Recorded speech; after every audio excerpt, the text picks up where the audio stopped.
everyone. In this video, we'll review the Provider Store Options section. You can find this section under your settings by clicking on Settings, General, Store Options, and then selecting the Provider tab. This first section, Bookings, controls all of the options related to your provider's bookings. The topmost option takes care of reimbursements. You can set reimbursements for contractors or employees. To do so, just select the employee type, then click Add Variable. Enter a name for your reimbursement. So, for example, we'll write supplies. Then select if this reimbursement is for the merchant location or service area. In our case, it will be a service area. And then enter the price of the reimbursement. Now, if the price of reimbursement differs from booking to booking, you can always enter 0 here and then change the amount on the actual booking itself. Once you're done, we'll just click Save. And now our reimbursement has been added under the Employee section. The next question asks if you would like to allow team members to work individually and with other teams. If you select yes, then you will have providers that can work as individuals as well as team members. As you can see here, there are little tags that say that this provider also belongs to a team. When we click on it, we can see the teams that the provider belongs to. Now, if you don't want to allow this type of behavior and you just want teams to always work with the same people and not to work as individuals, then select no.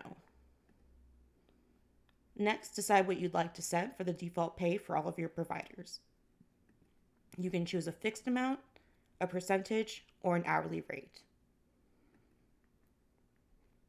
Then decide if you would like each provider to have a MyDrive option to share their documents. If you select yes, you can also decide if you'd like to allow providers to upload files on their end as well. Next, decide if you would like to enable the speed tag on your provider profiles. This tag is used for internal purposes only, can only be seen by the admin and staff, and has 3 different labels, fast, medium, or slow, to label how quickly your providers perform their tasks. Would you like to disable the Help Center tab in the provider's dashboard? This is a link to the Booking Koala Help Center. If you'd like to disable it, select yes. Otherwise, to keep it in the provider tab, select no. For provider payments, decide if you would like the system to calculate the provider payment based on the original total or the adjusted total in cases when the adjusted total is being used. In this circumstance, we've selected adjusted total. So if the final booking total is adjusted to $200 and the provider gets paid 50%, then they'll be making $100 off that booking. You can also decide if you'd like to apply the discount for service providers even if their payments are flat rate or hourly. For example, if you have that same booking for $200 and it's discounted by 20%, then you can decide if the provider's payment, even if it's a flat rate payment, is discounted by 20% as well.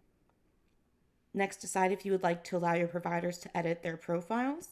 If so, you allow them to be able to change their name, address, email, and phone number. If you select no, they will have to contact you in order to make those types of changes. If you would like to allow your providers the ability to reset their password, select yes. Otherwise, if you select no, they will have to contact you or another admin or staff to reset their password. Next, decide if you would like to activate the digital signature feature. This feature, when enabled, puts a little signature box at the bottom of the provider's tab and allows them to collect a signature from the client once the service is completed. If disabled, the signature box will be hidden. If enabled, would you like to add an explanation for the digital signature? For example, by signing your name, you agree that the job has been completed to your standards. Would you like to activate the feedback feature? This feature allows providers to collect feedback and rate the service on behalf of the customer through their phone app. If you've selected yes, would you like to add an explanation for gathering feedback? Next, decide if you'd like to enable the late arrival message. When enabled, this message, which can be used either for admin only or both the admin and provider, can be sent out to the customer directly from the dashboard or app. The default message is whatever you'd like it to be. You can use short codes to customize in that message and enter in the customer's name, the provider's name, store name, etc.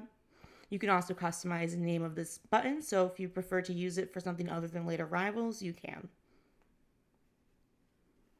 Would you like to allow your providers to add notes to their bookings? Select yes if you would like them to have a notes tab in their bookings where they can add notes regarding the service that are seen only by the staff and admin. Would you like to show the payment method on bookings to the providers?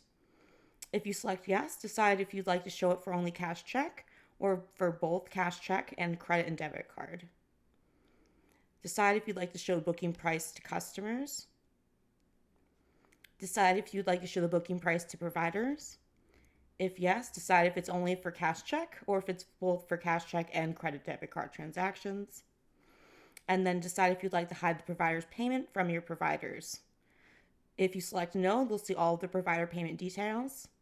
If you select yes, you can check off which provider payment details you would like hidden from the providers on the payment tab. The next section is the scheduling section. This controls if providers can edit their schedules, what happens when they make modifications to their schedule, their settings, etc. So first and foremost, would you like to allow your providers the ability to set and modify their own schedules? If you select yes, there's a couple of different options you have in terms of how that can happen in the system. The first thing that could happen is bookings will be moved to the unassigned folder automatically. Changes will be applied whenever they apply their changes, and the admin will be notified. The next option is to send a schedule request to the admin for approval, in which case the changes will only take place and the booking will be moved to the unassigned folder if approval is given.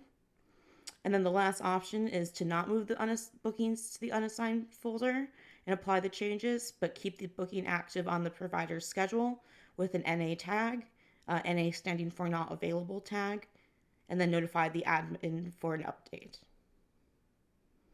Next, would you like to include a tutorial video to help your providers with this section? If yes, you can use the default video here or upload your own video with instructions on how to use this section. Would you like to allow providers the ability to set and modify their own settings? If you select yes, decide if you need to leave a reason for why they need to make modification to their settings. You can also decide if it's going to be mandatory for you to approve the settings request, so select yes. Otherwise, if you select no, the setting request will go through automatically. Next, check off the boxes next to which settings you would allow your providers the ability to update. As you can see here, the provider can update almost every aspect of the service except for their own wages. You also have the option of including a tutorial video for this section as well, if you'd like to explain to the providers how to update their own settings. Would you like to allow your providers the ability to see their own ratings? If you select yes, providers will be able to see the star ratings they receive on bookings. If you'd like your providers to be able to see the reviews customers leave, select yes, and they'll be able to see these reviews and the ratings tab. Would you like to allow your providers to see the customer's email address in the booking? Select yes if you would like them to see the email address. You can hide it on unassigned bookings or completed bookings if you do select yes. Otherwise, you can select no and the email address will be hidden. You can also decide if you'd like to hide the phone number for the customer in the booking. If yes, you can also choose to hide it again on unassigned bookings or completed bookings. Next, decide if you would allow your provider to see the customer's name and photo. If you select yes, you can check off the boxes next to which options you'd like them to see, including first name, last initial, and their image. This next option, would you like to enable provider pairing, allows you to create temporary teams or pairs of providers on a booking by booking basis. If you select yes, you have an option to override all of your individual provider settings and allow all for pairing. If this box is selected, then again, all of those options will be overridden and all of your providers will be able to be paired. If you leave this box unchecked, then the pairing will be based on a provider by provider basis. If you'd like the job length to be divided among the number of providers added to a booking, select yes here. Otherwise, if you select no, If a booking is 5 hours long and 2 providers are assigned, the booking length will stay 5 hours long total, as opposed to being divided by 2 providers, equaling 2.5 hours in total length. For how you manage your provider availability and schedules, you can decide whether you'd like to manage it per location or all location. If you decide it's per location, that means that you can have a separate schedule for each location that your provider services. If you select all locations, then their schedule will apply regardless of the location they're working for. Then decide if you would like to automatically set up new providers' schedules or leave it blank. If you decide to set it up, then you can go forth and check the boxes next to the various date and time options to create a custom schedule for all of new default providers. The next section goes over the GPS and time logs feature, which is an optional feature. If you would not like to use it, select no, and the feature will be deactivated. Otherwise, select yes, and then go through the next several settings to customize how the GPS tracking will work for you. For the next question, decide whether you would like to keep track of both timestamps and GPS path, or just timestamps only. Now, if you are going to keep track of both timestamps and the GPS path, then a safety feature is going to be enabled automatically.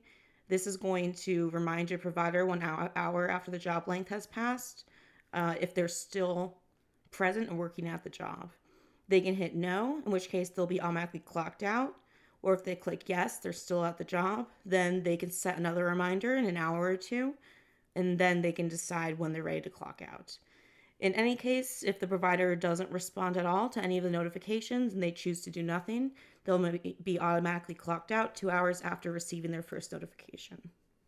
Now, if you're choosing to track GPS information, decide if you'd like to use miles or kilometers as your default measurement. You can also decide if you'd like to disable the auto clock in for bookings, which is based on proximity to the booking. If you select no, then the provider will be clocked into bookings automatically based on distance.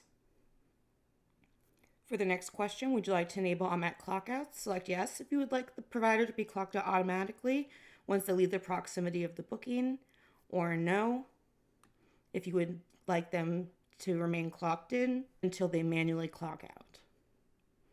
If you decide yes for this option, decide how many meters from the booking location the system should clock out the provider for. Next, decide if you would like the booking to be marked as completed based on job length or when the provider clocks out. If you select based on job length and a job is estimated to take 3 hours long, the job will be considered complete after those 3 hours have passed.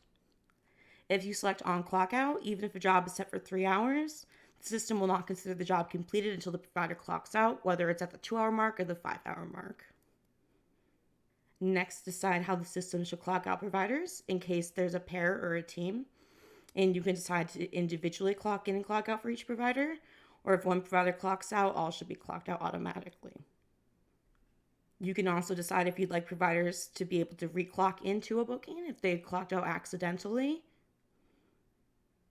Then decide if you would like the time adjustments and the time logs to be updated on the booking as well. This means that when time adjustments are approved in the booking time log section, that time will automatically be updated onto the booking itself, thus updating the price, especially if it's an hourly service. Next, decide if you would like to display a provider override pop-up that appears in the provider app after they clock out. If you select yes, then they'll have the option to submit an override, which will not actually override any information, but simply submit a separate clock in or clock out or travel distance set of data. For GPS tracking, decide if you would like to track just the team leader or all of the providers within the team individually. And also decide how the system should notify customers if there is a pair or team traveling. The first option is to send separate notifications for each provider, and the second option is to send a single message when an event is performed by any one provider. These last two questions have to do with if the provider does not click the on the way button, when should your staff be alerted to? And you can choose as little as 10 minutes or 60 minutes before the booking time starts. And then decide when your staff should get the notification that provider did not clock into the booking 10 to 60 minutes after the booking start time.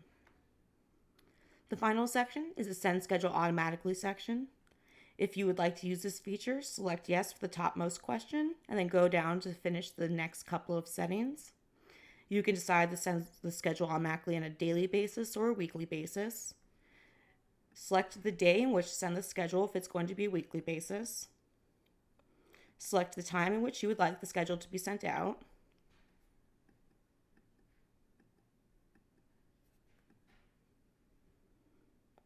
And then select which industries you would like to send out for the schedule automatically. For example, if you have an industry that you do not like to automatically send out the schedule for, uncheck the box next to that industry, and then finally click the Save button at the bottom of the page.